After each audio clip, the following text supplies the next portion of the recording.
తర్వాత ఎన్టీఆర్ ఒక brand create చేసింది. NTR is brand. NTR is brand for politics. NTR is brand for leadership. వారు ఇచ్చిన అవకాశాలతోని ఆ రాష్ట్రమైనా ఈ రాష్ట్రమైనా ఏ రాజకీయ పార్టీ అయినా ఈరోజు నాయకులు ఉన్నారు అని అంటే ఎన్టీఆర్ గారు ఆనాడు ఇచ్చిన అవకాశాలే. ఇవాళ ఇక్కడ ఆయనను అవమానించేటట్టు మాట్లాడిన వాళ్లకు అవకాశం ఇచ్చింది ఆయన్నే.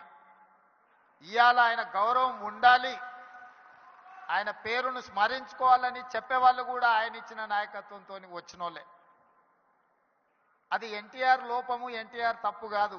ఎన్టీఆర్ అందరికీ అవకాశం ఇచ్చిండు. అవకాశం వచ్చిన వాళ్ళు ఒక్కొక్కరు ఒక్కొక్క రకంగా ఉండొచ్చు. అది వాళ్ళ వాళ్ళ యొక్క విజ్ఞత. అదేవిధంగా ఎన్జి రంగా, అదేవిధంగా వెంకయ్య నాయుడు.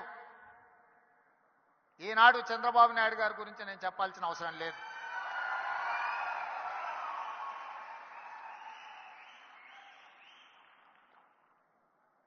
ఈ దేశంలో కాంగ్రెస్ పార్టీకి ఎదురే లేదు. బలమైన నాయకురాలుగా శ్రీమతి ఇందిరాగాంధీ గారిని ఎదుర్కొనే వాళ్ళే లేరు.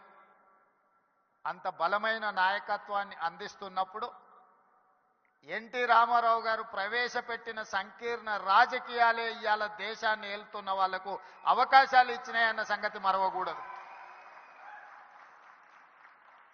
రామ్మోహన్ రావు గారికి గుర్తుండి ఉండాలి. ఆనాడు